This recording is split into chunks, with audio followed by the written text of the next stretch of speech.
Padre Camilo, vindo para cá, é claro que a certeza da fé, da esperança é garantida, né? Exatamente. O Papa Francisco nos colocou como igreja em uma bonita caminhada sinodal, ou seja, perceber que precisamos nos dar as mãos, caminhar juntos e assim sonhar que as realidades possam ser transformadas no nosso testemunho de fé e no nosso compromisso também com as várias realidades sociais que tocam a vida humana.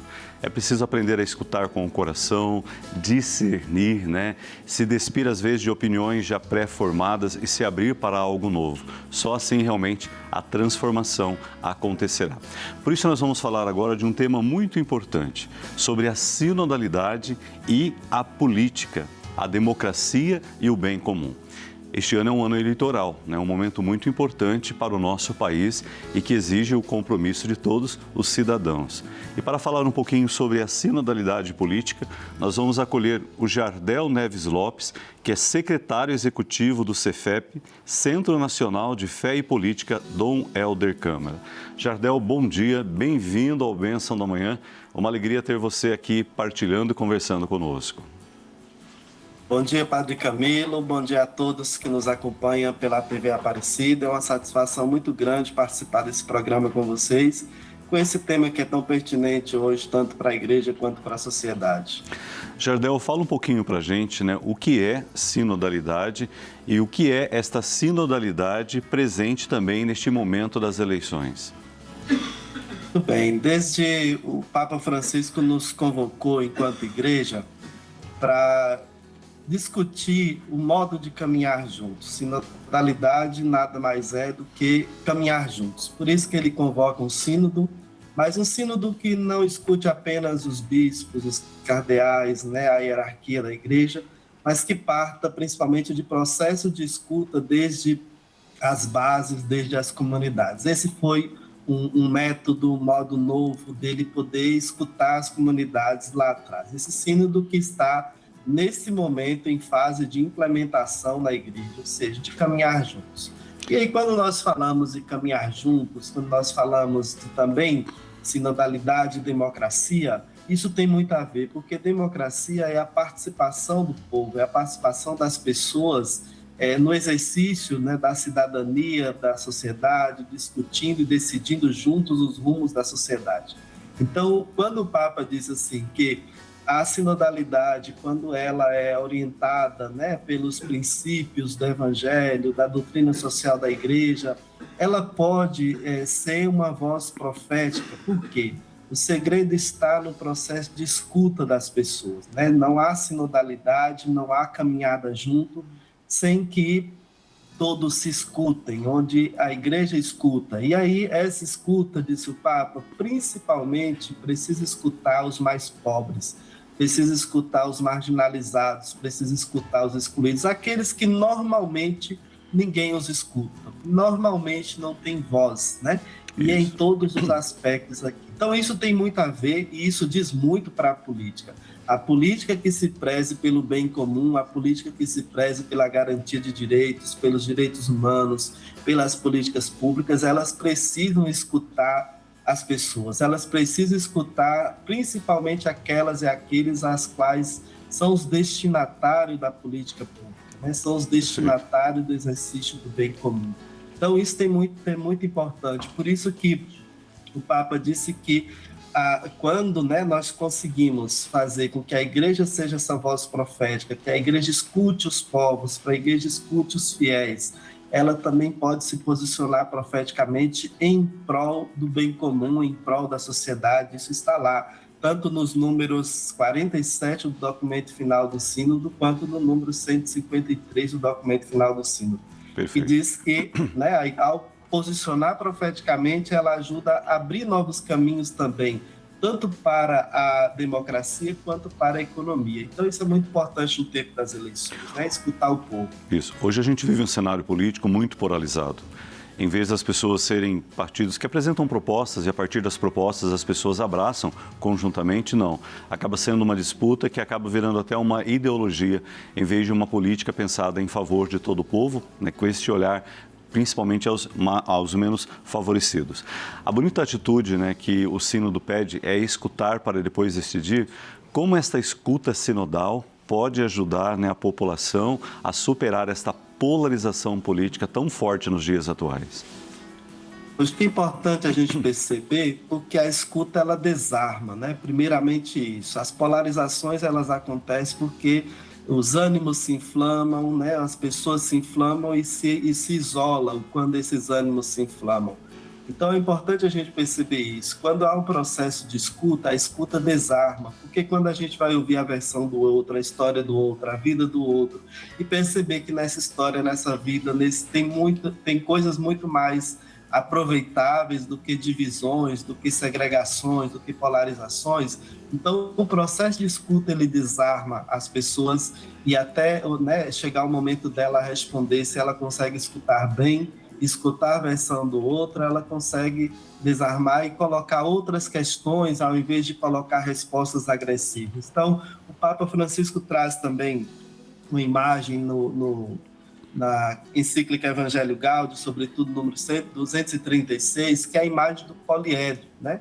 Que é aquela imagem que tem mais de 4 lados ou mais de 2 lados. É uma peça composta por vários lados. Isso nos ajuda a compreender o quê? Que um fato ele pode ter várias versões, um fato ele pode ter vários pontos de vista e não dá para a gente fechar apenas em 2 percepções sobre um fato. É preciso esgotar todas as possibilidades de compreensão daquele fato. Assim também, como a gente precisa, com essa imagem, o Papa traz a figura da unidade na diversidade. E é isso que a gente vive hoje nesse contexto de país, nesse contexto de mundo, né? E sobretudo no contexto da igreja. A necessidade da unidade na diversidade. Porque esse universo, esse mundo tem muito mais de uma cultura, tem muito mais de uma língua, tem muito mais de uma expressão, tem uma verdade contada de vários pontos de vista, de vários lados, e a gente precisa compreender isso. Agora, Perfeito. Tudo isso nós estamos falando dentro de um processo democrático e dentro de um processo civilizatório. Não cabe aqui essa imagem do que tudo é possível num processo de barbárie, por exemplo. No processo de barbárie, os caminhos da barbárie são outros. Sim. Mas num processo civilizatório é possível que a gente escute vários pontos de vista e possa entrar em consenso ou discernir por aquilo que é melhor para todos. E aí considerando principalmente para aqueles e aquelas que mais precisam depender daquele assunto, principalmente se trata do aspecto do bem comum. Perfeito. E é claro, tudo isso sempre iluminado à luz da fé, dos valores que o Evangelho apresenta aí para salvaguardar o valor sagrado de toda a vida humana. O Sínodo apresentou uma bonita dinâmica, né? A conversa no Espírito. Como viver na prática essa dimensão da conversa no Espírito com os grupos que vão se reunir justamente para debater a questão das eleições que já se aproximam?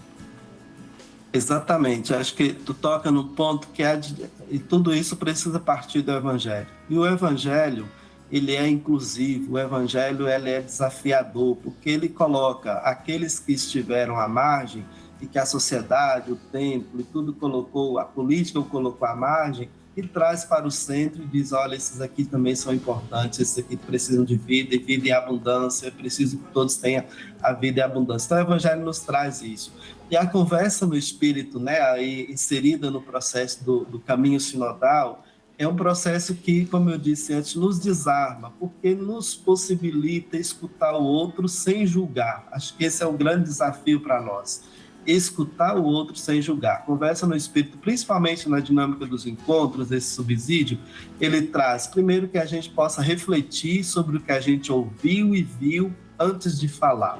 Porque muitas vezes nós já temos respostas automáticas, nós já queremos responder sem sequer pensar, sem sequer refletir, sem nenhum discernimento sobre isso. Ou seja, primeiro ouvir, refletir sem manifestar, sem posicionar. Segundo, o segundo passo da conversa no Espírito nos coloca a posicionar sobre isso, a falar quais as inquietações, quais as questões que nós vimos a partir daquilo que nós percebemos, a partir daquilo que nós ouvimos, sobre o tema que está se tratando naquele momento. Não é nem sobre a fala do outro. Muitas vezes nós queremos responder aquilo que o outro diz e aí queremos reagir. Não, é sobre o tema, qual é o nosso posicionamento, qual é a nossa percepção, que experiência a gente tem, o que a gente pode trazer para acrescentar em relação a esse tema.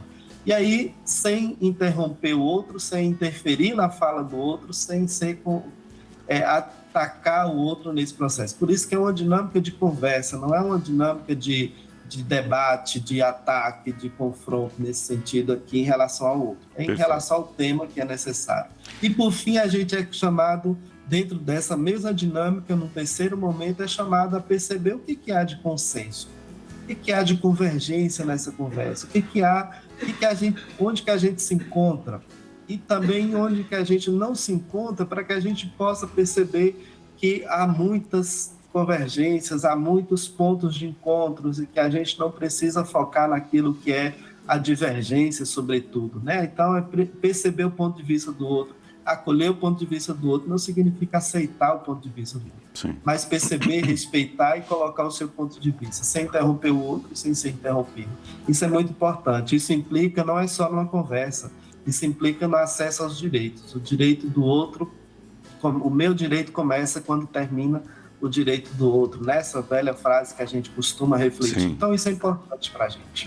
E que a conversa seja justamente para um discernimento comum, não para fazer valer a sua ideia ou a sua opinião. A política tem que nos levar a compreender que tudo tem que ser pensado para o bem comunitário, né? Hoje a política se transformou em politicagem porque tanto da parte do candidato como da parte do eleitor facilmente existe a corrupção. Eu quero votar naquele que vai me proporcionar algo bom. Sempre é buscando algo pessoal, tanto o favor para o candidato como o favor para o eleitor.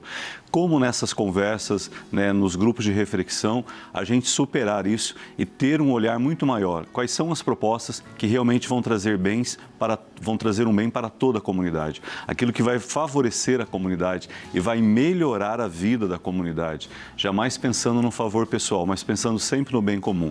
Acho que a conversa precisa caminhar por isso, né? Porque hoje a política é tão pautada em benefícios pessoais que as pessoas se esquecem de que a política é um bem para toda a sociedade. Camilo, essa pergunta é muito importante porque eu tenho andado nesse primeiro semestre em todas as regiões do Brasil e em todas elas eu ouço falar em compra e venda de voto. E eu penso que essa é uma preocupação muito grande para a gente nessas eleições, para que a gente possa superar essa dinâmica. A compra e venda de votos ela já foi muito presente e ela está voltando muito forte no país. Sim. Em muitos lugares, essa dinâmica de compra e venda de votos. E a gente precisa compreender que quem compra voto está incorrendo no ato de corrupção e aquele que compra voto, a gente já sabe que será uma pessoa que não vai fazer nada pelo povo. Quem compra voto incorre no ato de corrupção e não faz nada pelo povo. Mesmo Sim. que ninguém esteja sabendo, a gente sabe que é uma pessoa que não faz pelo povo. E quem vende o voto está vendendo uma oportunidade, está desperdiçando, jogando fora uma oportunidade de uma participação consciente, de uma participação crítica. A nota da CNBB, do Conselho Permanente sobre as Eleições, diz que as eleições é uma oportunidade do exercício da cidadania. É o momento que todo mundo tem o direito de ir às urnas, se posicionar e votar e escolher o projeto de país. Eu digo que é um momento que dura menos de 1 minuto para algumas pessoas, mas que tem impacto para além de 4 anos na vida Sim. do país. Porque isso impacta o projeto de desenvolvimento do país, isso impacta o projeto de defesa do ecossistema, defesa da ecologia, isso impacta o projeto de política pública, isso impacta o bem comum. Então, as conversas, os diálogos, é importante que a gente dialogue sobre essas questões. Primeiro, a importância que tem o voto, a importância que tem a participação. Muita gente morreu para que nós tivéssemos o direito de votar, porque até não muito tempo, nós não tínhamos esse direito de participar, esse direito de votar. A outra coisa que é fundamental e que a gente tem ouvido muito é o número de pessoas desanimadas, desencantadas, né, com o processo eleitoral, de não querer participar, de não querer, muitas vezes, votar. Isso é muito importante, né? Se nós somos cidadãos e cidadãs, nós precisamos participar do processo eleitoral. Se estamos aptos a votar, precisamos participar. Isso é o mínimo. É o mínimo que nós podemos fazer, participar das eleições. E o nosso exercício de cidadania não para aí. E eu diria que muitos políticos estão corrompidos, estão comprando votos, estão incorrendo corrupções, né?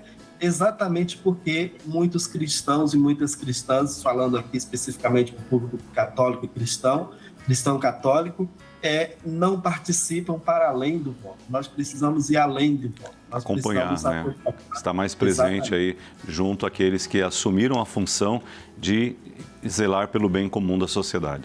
Jardel, obrigado aí por partilhar conosco, reservar este momento da manhã. Muito obrigado mesmo e Deus abençoe seu trabalho aí junto à frente ao Cefep e que a gente possa ter neste ano eleições diferenciadas. Abençoado dia. Muito obrigado. E fica então para você essa reflexão bonita, fazer valer o que a palavra política significa. Política é a arte de promover o bem comum. Então já começa a fazer um bom discernimento e vote com comprometimento.